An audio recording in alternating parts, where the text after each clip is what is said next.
This is video 4 on ocean technology. We just went through the timeline and saw all the things that man has done to learn about the ocean. It has been a constant fascination since the beginning of time. Currently, the entire ocean floor has been mapped in that we can see most of the features that are on the seafloor, even in the deepest parts, and satellites have helped with that. But knowing everything about everything that lives down there, that's still things to search for the future. So we've got a lot to learn still about some of the creatures that live in the deep.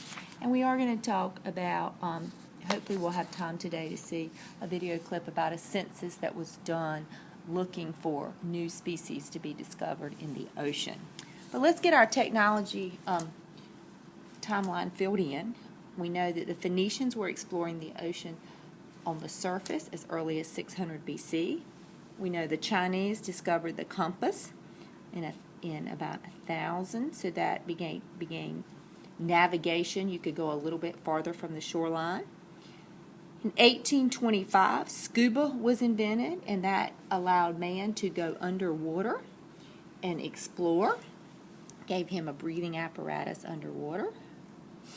In the 1920s, sonar, which stands for sound navigation and ranging technology, was invented, and sonar allowed you to map deeper parts of the ocean. It was actually invented to help detect submarines.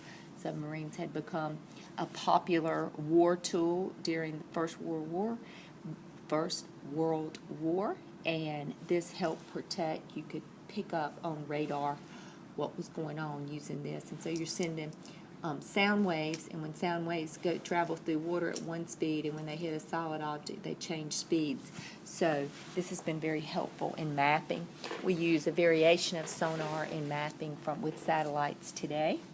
In 1934, the submersible, which was the first just small vehicle where either one or two people could go down and take a deep sea dive.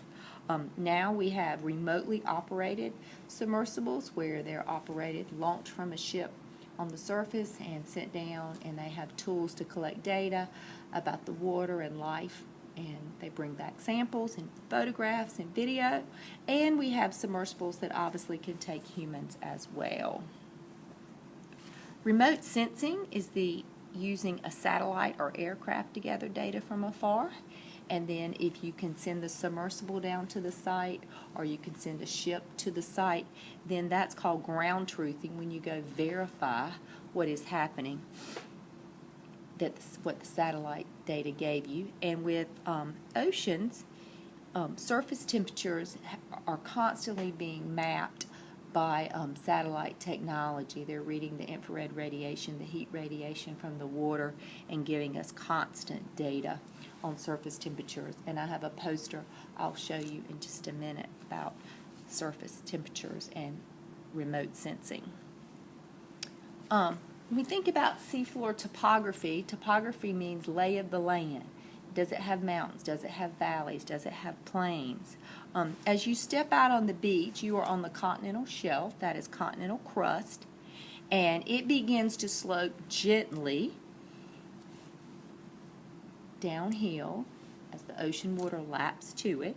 And then there is a steep drop-off, and where you have that steep drop-off, we call that continental slope. It is still continental crust there, and continental crust is thicker than oceanic crust. And this is where you're going to drop off to deep water. In the case of North Carolina, that's about 23 miles offshore. The abyssal plain are the flat regions in the deep ocean.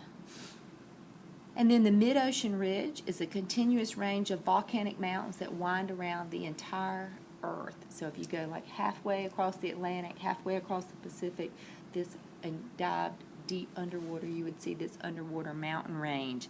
It is 80,000 kilometers long. And in the Atlantic, it is a divergent plate boundary in the middle of the mid-ocean ridge, and there's lots of new crust being formed because these underwater volcanoes or spewing out lava and making new oceanic crust out of the mineral basalt. Seamounts are volcanic mountains whose peaks do not break the surface of the ocean.